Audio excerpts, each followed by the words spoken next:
Oke Google, selamat pagi. Gimana Pak, ada yang bisa saya bantu?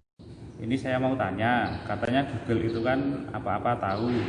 Nah ini saya mau tanya ini, SMK itu apa ya kalau menurut Google? Saya ulangi ya, SMK itu kalau menurut Google apa ya? Sekolah Menengah Kejuruan (SMK) adalah pendidikan formal yang menyelenggarakan pendidikan kejuruan pada jenjang pendidikan menengah sebagai lanjutan dari SMP atau MTS atau bentuk lain yang sederajat, atau lanjutan dari hasil belajar yang diakui sama, setara SMP atau MTS. Di SMK terdapat banyak sekali program keahlian yang disediakan. Pak Imam, saya gantian mau bertanya. Oh ya silahkan. Pertanyaan saya ada dua. Pertama begini, saya mendengar Mendikbud Indonesia, atau yang dikenal Mas Menteri, memiliki ide pernikahan massal vokasi dengan industri. Panjenengan tahu atau tidak, itu maksudnya gimana? Yang kedua, kalau siswa SMK ternyata pasionnya tidak sesuai jurusannya, itu terus gimana baik Pak?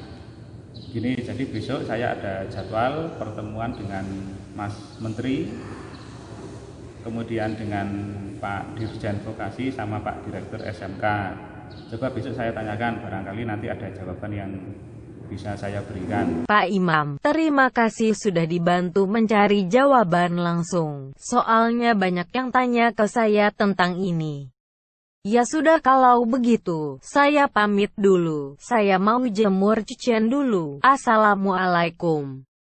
Oke, sama-sama. Waalaikumsalam.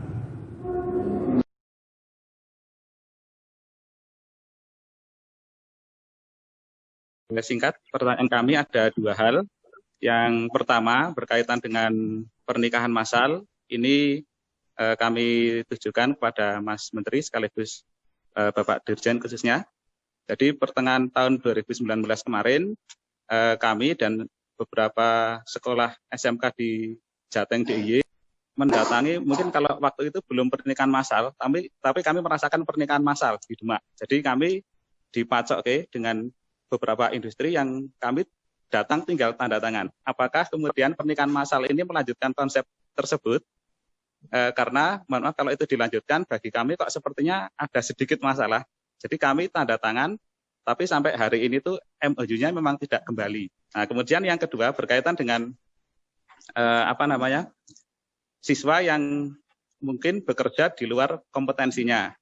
Nah ini saya kira banyak juga rekan-rekan yang mengalami, mungkin siswa dari jurusan kendaraan ringan tapi bekerja sebagai koki di restoran, atau sebaliknya yang kalau hanya sekedar mendapatkan pekerjaan, tentu itu ya bisa kami laporkan, oh lulusan kami bekerja. Tapi kalau pada level kompetensi, di mana itu harus ditunjukkan dengan sertifikat kompetensi, itu apakah memungkinkan seandainya dengan LSPP 1 itu dimanfaatkan untuk sertifikasi siswa dari lintas jurusan. Mungkin itu saja dari kami. Terima kasih. Assalamualaikum warahmatullahi wabarakatuh. Salam. Mungkin saya jawab yang bagian pertamanya, lalu Mas Wikan yang bagian keduanya. Yang telah kita lihat dan kami observasi dari sebelumnya, banyak sekali sifat kerjasama yang seperti yang Bapak tadi bilang, sifatnya hanya tanda tangan saja, lalu sudah terbukti MOU, ya sudah, seolah-olah itu sudah menjadi yang namanya pernikahan. Dan itu yang ingin kita ke depannya menghindari. Bahwa kriteria baru dan dukungan dari pemerintah itu kondisinya adalah pernikahan dengan kriteria yang jauh lebih ketat. Dan juga dengan dukungan yang jauh lebih besar gitu, untuk kriteria yang tepat. Berarti kita melihat tadi elemen-elemennya. Apakah ada praktisi dari industri yang akan mengajar? Apakah kurikulumnya datangnya dari industri? Dan apakah ada perjanjian rekrutmen atau perjanjian penyerapan daripada lulusannya di program spesifik itu? Jadinya yang kita ingin hindari adalah MOU-MOU-an yang kadang-kadang kita mengobservasi itu sering terjadi sebenarnya. Dan harus benar-benar pernikahan, bukan cuman kencan-kencan saja gitu. Jadi itu sebenarnya esensi dan kondisi daripada dukungan pemerintah yang lebih signifikan, tapi juga kriterianya lebih ketat. Silakan Pak Wikan untuk melanjutkan dan menambahkan. Ya, terima kasih Mas Menteri. Sedikit tambahan. Saya pribadi tidak pernah menyimpulkan kalau di zaman dulu itu link and match itu hanya sekedar MOU ya, meskipun kenyataannya banyak. Jadi tanda tangan MOU tanpa mengenal bahkan itu kan berarti kan ya masih mending take me out itu ya, saling kenal. Itu kan nggak kenal, kemudian dipasang-pasangkan, terus tandangan MOU, foto-foto, dan mungkin masuk koran. Seolah-olah sudah terjadi satu link and match berbekal tanda tangan MOU itu. Padahal kenal belum. Nah, seharusnya memang saran Mas Menteri, ya paketnya itu paket yang memang paket betulan. Jadi MOU itu hanya awal, harus diikuti dengan perjanjian-perjanjian yang lebih detail, misalnya berita acara dukungan terhadap kurikulum, berita acara atau perjanjian perancangan, magang, dan prakeri sejak awal dirancang bersama, perjanjian atau komitmen, atau berita acara komitmen untuk menyerap lulusan dengan syarat-syarat yang sama-sama dipenuhi.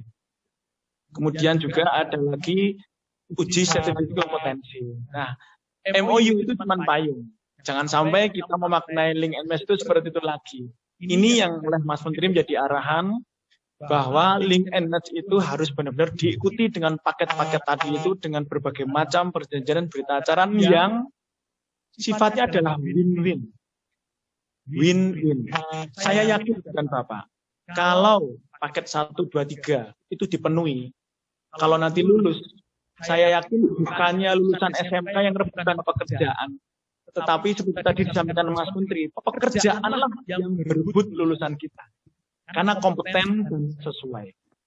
Untuk LSP, pertanyaan LSP, Pak Bagrun mohon bisa bantu menjelaskan, karena Pak Bagrun tahu lebih detail kan tentang LSP, SMK, bagaimana. Kalau LSP perguruan tinggi, saya tahu detail, karena kami mendirikan LSP di Vokasi UGM. Monggo Pak Bagrun.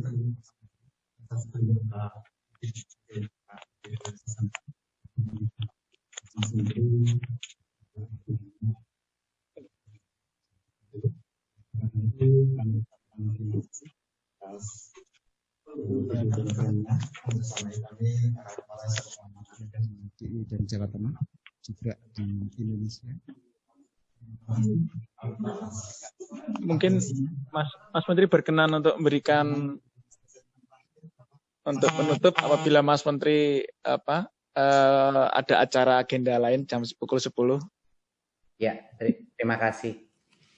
Pertama, saya ingin ucapkan apresiasi yang sebesar-besarnya. Saya sudah diundang dan bisa membuka acara ini. Ini merupakan suatu kehormatan bagi saya.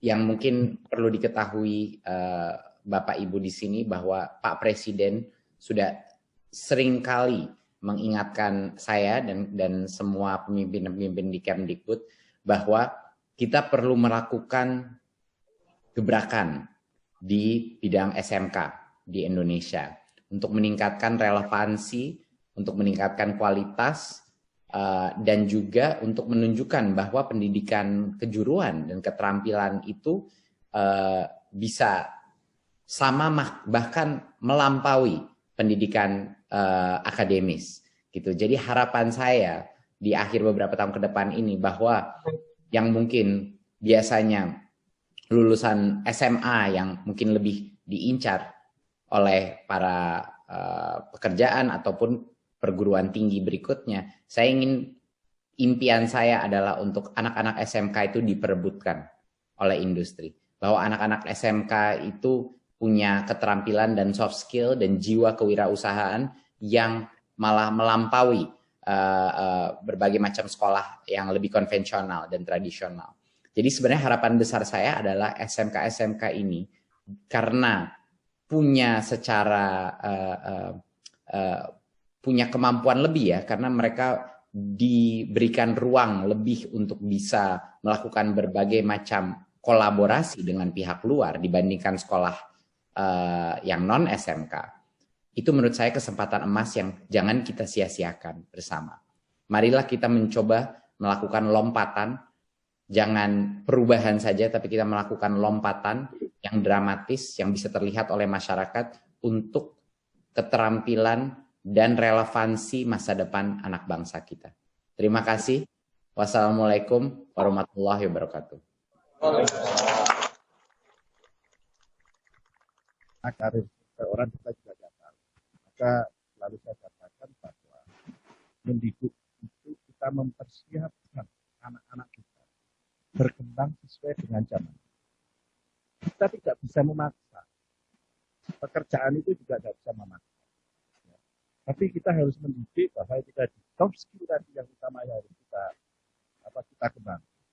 Kalau bisa sesuai dengan apa yang passionnya tadi, itu alhamdulillah. Karena apa? Anak-anak kita kan dari SMP. Kita tidak bisa menyalahkan SMP juga. Mudah-mudahan ini juga kita perbaiki. Bahwa mulai anak SMP itu tahu vokasi itu seperti apa. Sehingga anak yang masuk SMK itu juga tahu. Dia juga sudah ingin di SMK, tapi jurusannya yang ada di situ. Kemudian jurusan yang ada di situ kadang-kadang pendaftarnya banyak, sehingga di jurusan itu dia senang, tetapi tidak diterima. Diterimanya di jurusan yang lainnya lagi, kan gitu. Jadi ini masalahnya banyak. Jadi kalau bekerja di bidang lain juga tidak apa-apa. Yang penting dia adalah passion tadi. Maka yang harus kita kembangkan adalah bagaimana soft skill anak kita sehingga mudah beradaptasi. Kemarin kita waktu workshop di Mitra Industri, Pak ya. Ya, Mitra Industri, SMK Mitra Industri. Yang pertama dari industri itu adalah juga di soft skill tadi. Soft skill. Yang 5 tadi, yang ada 5 yang diinginkan. Yang lain itu bisa dikembangkan. Waktu 6 bulan mungkin bisa untuk dilakukan itu. Maka nggak apa-apa, Pak. Tapi kalau bisa sesuai dengan bidangnya mungkin akan lebih berhasil. Akan berhasil. Kemudian bagaimana kalau dilakukan sertifikasi yang dari bidang yang lain. Kalau yang satu tadi sudah mendapatkan, kemudian akan sertifikasi bidang yang lain. Kalau memang bisa, tidak ada masalah. Tapi kan mesti harus dia berlatih dulu. Maka mata pelajaran produk kreatif dan kewirausahaan desain kita sebenarnya. Cuman ini belum kita sosialisasikan secara utuh. Ya, mata pelajaran produk kreatif dan kewirausahaan 7 jam per minggu itu sebenarnya yang banyak sekali. Menurut saya relatif besar lah 7 jam pelajaran per minggu. Itu sebagai salah satu sarana kalau ada anak yang memang dia tidak senang dengan yang saat ini, misalnya jurusannya itu tidak pas. Kasihkanlah pengembangan tadi. Maka sekarang Pak Dirjen mempunyai pemikiran pembelajaran itu berdasarkan project based learning. Nah, project based learning nanti kami mengusulkan mata pelajaran itu kita tambahin project produk kreatif dan kewirausahaan. Sehingga apa yang dia kembangkan, kalau jurusannya kemudian dia tidak begitu passion, dia bisa mengembangkan yang tadi. Ya, bisa mengembangkan. Nah, ini kreativitas dari masing-masing kepala sekolah yang saya katakan. Mitra industri itu sangat kreatif sekali, terintegrasi. Jadi jangan takut untuk melakukan satu proses penyesuaian dari kurikulum yang kita kembangkan.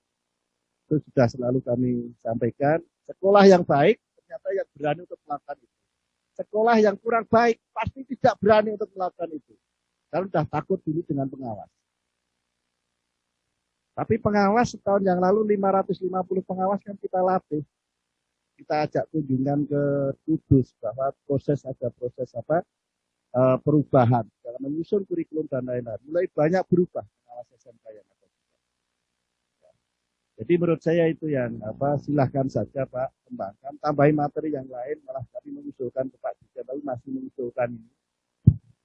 Pak, kalau satu jurusan itu kira-kira itu tadi sudah untuk menangani. Jadi sebelum saya tadi dapat pertanyaan, kita itu sudah berpikir mungkin 1 atau 2 unit kompetensi yang sesuai dengan apa yang menjadi pilihan anak itu. Karena waktu masuk ke SMK ini mungkin karena adanya itu, atau di bidang yang lain dia sudah penuh dipaksa, kan gitu kan? Ya. Karena yang paling banyak jurusan otomotif Pak biasanya. Kan gitu. Akhirnya kan ya daripada tidak sekolah tadi. Daripada kalau sudah daripada tidak sekolah kan repot juga. Pak Dirjen 1 tahun deh. Ya, ya kan 1 tahun itu masih bisa untuk itu. Maka akhirnya memang kita harus memberikan bimbingan karir. Ya, bimbingan karir terhadap anak untuk mencintai apa yang sudah menjadi pilihan. Karena kita nggak tahu rahasia Allah. Itu sebenarnya yang paling penting. Rahasia kita nggak tahu. Mungkin kalau langsung dulu itu Pak Dirjen itu langsung ke teknik mesin, kemudian dapat yang tadi gitu. Mungkin nggak jadi Dirjen malahan. Ya kan? Iya, mungkin saja kayak itu. Jadi rahasia Allah itu kita nggak tahu. Maka itu ikutin apa yang mestinya. Pasti kita juga berusaha untuk memastikan bahwa anak ini bisa menjadi passion. Kalau tidak, ya kalau tidak tapi dibimbing. Kalau saya katakan kita anak-anak kita mendidik anak-anak kita untuk mempersiapkan anak kita menghadapi kehidupan di zaman. Itu yang paling penting. Kita tidak bisa